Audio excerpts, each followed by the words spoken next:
think I'd like to call this video Reveling in Discomfort. Welcome to my video series on the heroine's journey. Freezing cold water. We have lots of that here in Maine. Even in the heat of August, I have a hard time going into the ocean. At Reed State Park or at Popham Beach, it is so cold, it numbs you. I know there are those of you out there, you Wim Hof people that regularly bathe in ice, you polar bear swimmers. Well, I am not one of them. I think I could be, but I'm not. And so I live in the discomfort. I stand there ankle deep, waiting for the numbness to kind of lessen. And it does get a little less freezing as time goes by. And then maybe I move to my knees. I get a little farther in. And there's always then, it seems, that wave that comes and washes over you. And all of a sudden you're up to your waist or higher. And then, yeah, I run screaming in back to shore to my towel and my book and the seagulls. Here's another one. English country dancing. Think Pride and Prejudice, Emma, Bridgerton, the 1800s, the Regency period in England, two lanes of partners facing each other, graceful, lots of steps. Dancing skill was required for genteel young women and men. Their mamas hired dancing masters to teach them. And they did, and they learned all the steps. I'm a long-time reader of Jane Austen and Georgette Heyer, and I loved reading all things Regency and thought maybe I could coerce my husband to join me when I saw the sign in my local health food store, "Do you want to learn how to dance like in Pride and Prejudice?" Well, amazingly, it was a miracle, but he did want to learn. He was game for this. And so he accompanied me. And we had absolutely no clue what to do. Talk about stepping into, literally, pun intended, stepping into the unknown, no clue. We had a dancing master. He would carefully guide us through the steps. We'd go through the dance several times. He was very patient. And then all the couples, not just us, would get totally mixed up and forget, and we'd have to start over. And as you might imagine, there was lots of laughter, sometimes hysterical laughter with me crying. It was so funny. No one, well, just a few had done this before. It was new terrain. And besides, you had to remember steps. You had to use your brain. You had to remember what comes after back to back and sighting, and then do it to the music. It was really very good for our brains, and as we know, dancing is. Okay, so what's my point? We probably spent the first year in total discomfort, forgetting the steps, feeling foolish, feeling like we looked foolish, comparing. How come she remembers to do that turn in place and I don't? She looks so good doing the back-to-back and I don't. All the things that happen when one leaves their comfort zone. But as in the icy water, we persevered and we just loved it. Finally, we trained our brains.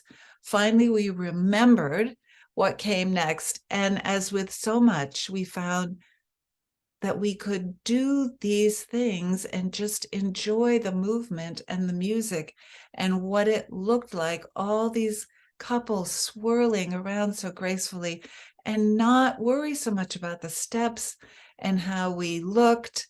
We just got lost in the joy of it all.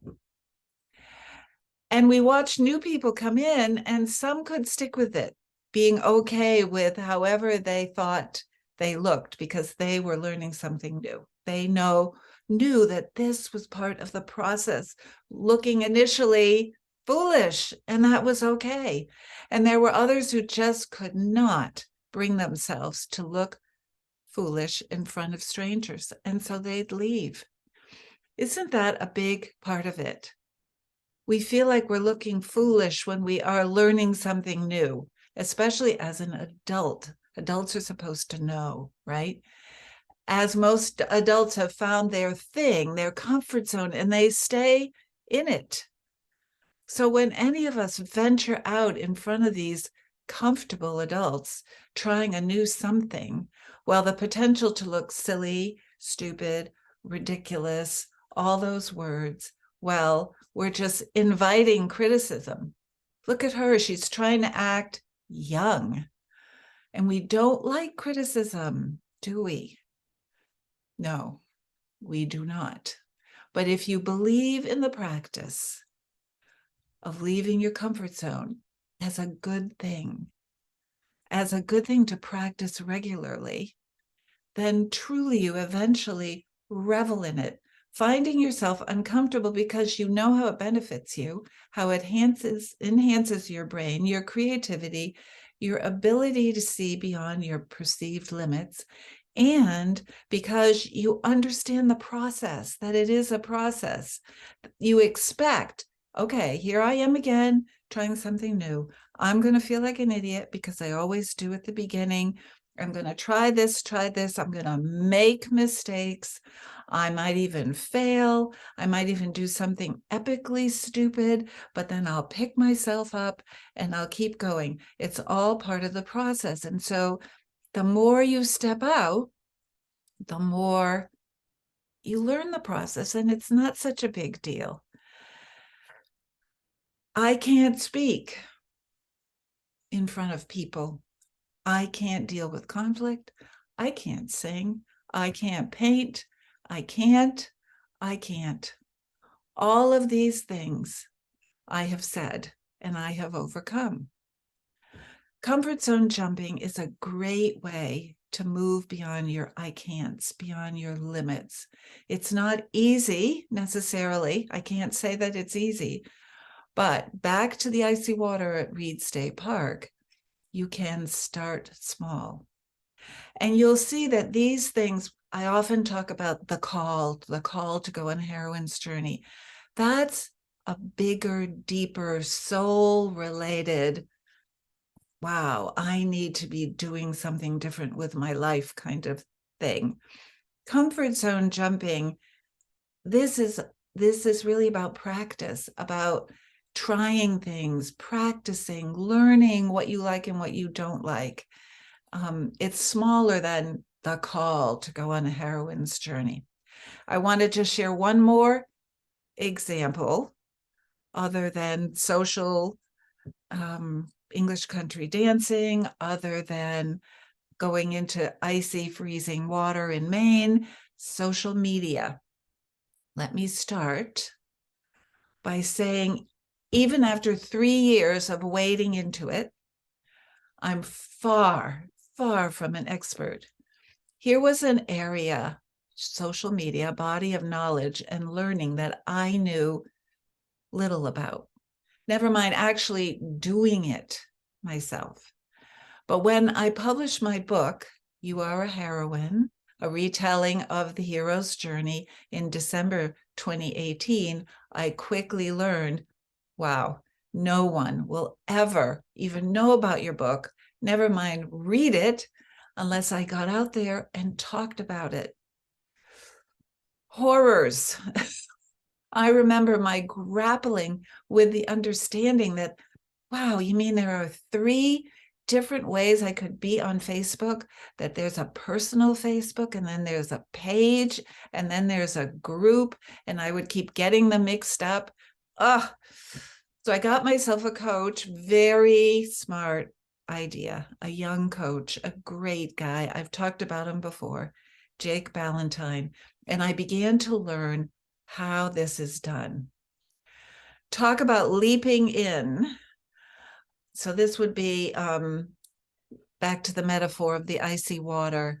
I'm not going up to my ankles or my knees. I'm just running down the beach and diving headfirst into the water. It felt like definitely that. When I was at his retreat in New Jersey, I was probably the oldest person in the room, in my late 60s. Maybe my friend Joe was just a few years younger. I knew nobody except Jake. And there were different levels of knowledge in the room as well, and different levels of experience. And yeah, I'm sure I had the least experience in how to use social media. Some of these people in their 20s had grown up using social media. And let me just, to make the contrast even greater, I grew up, no cell phones, no computers, no internet. Excuse me, my telephone was on the wall.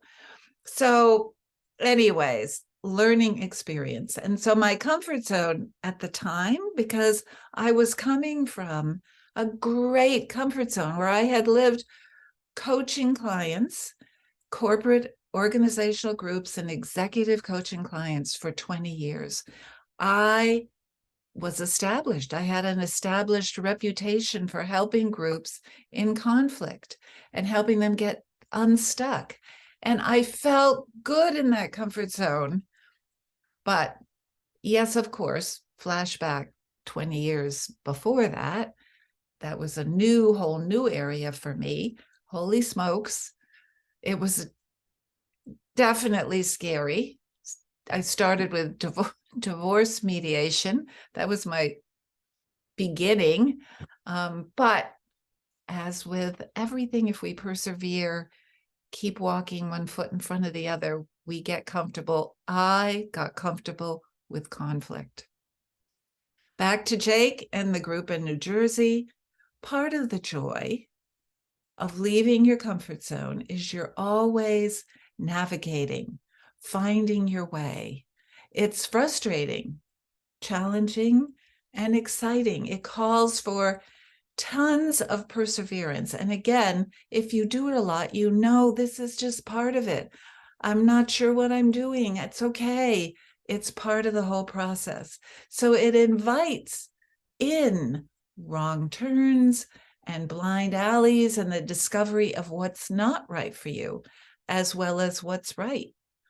And that's another name for or describes clarification and verification. And that's a good thing about this practice of leaving your comfort zone. You're peeling off what's not you, what resonates, what doesn't resonate.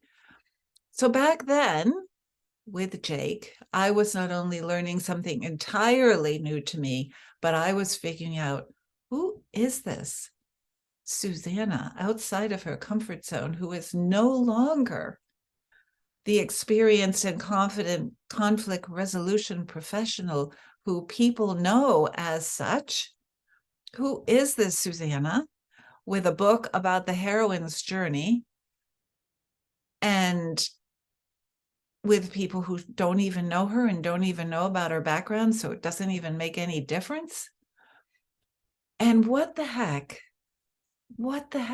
will she talk about on social media if she can figure out how to get on there and talk?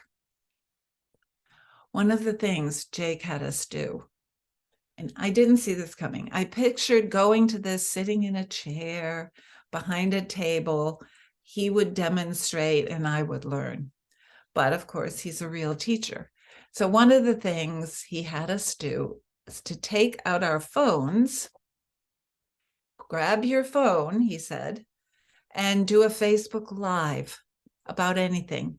Talk for a minute or two about anything.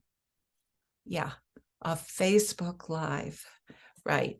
So this is nothing I had ever done. This was way beyond my comfort zone. So I would be getting on there. I wouldn't be recording. There would be no chance of editing. And like there is here, doing this Zoom with you, it would just be live and people could just tune in and see me talking about God knows what. So this is so far out of my comfort zone. I can't even see the old markers when I look back. But I do go out into the hallway and I look into my phone and I find the Facebook Live button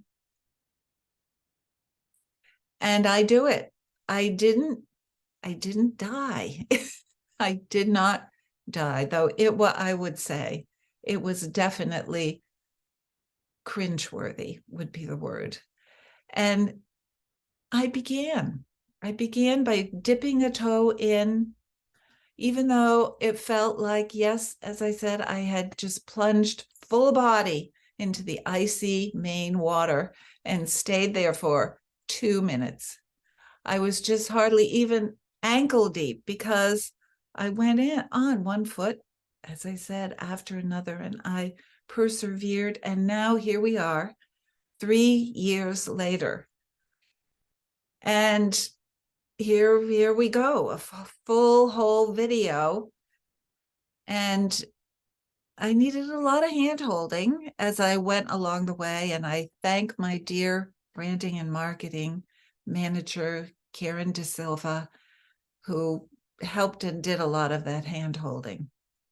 And so my message should be pretty clear that leaving your comfort zone, if you do it regularly, is a good way to get used to exploring and getting used to the new. And in exploring, I mean, maybe you'll find something that you didn't know was there, and maybe it will benefit you. And again, it will show you things that resonate with you and things that don't. And that's all the process of who am I and what am I about, and learning and growing and developing, which is what the heroine's journey is about. So I thank you for joining me on today's video.